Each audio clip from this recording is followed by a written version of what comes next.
pariràs la veu d'un poble i serà la veu del teu poble i seràs per a sempre poble i patiràs i esperaràs i aniràs sempre entre la pols i et seguirà una polseguera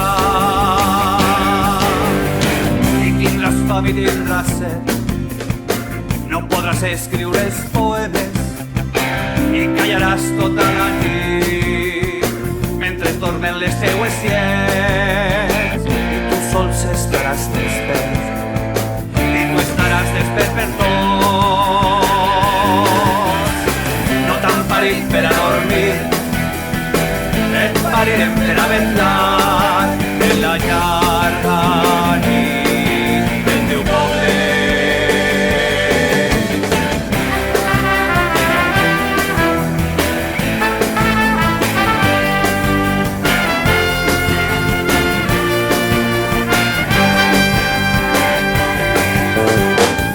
Seràs la paraula viva i amarga.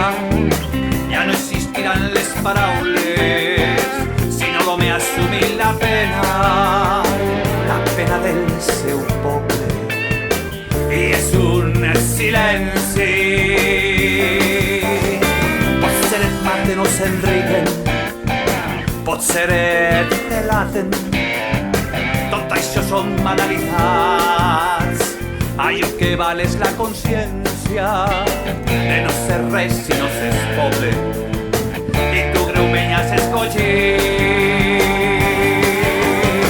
No t'han parit per a dormir, et parirem per a vetllar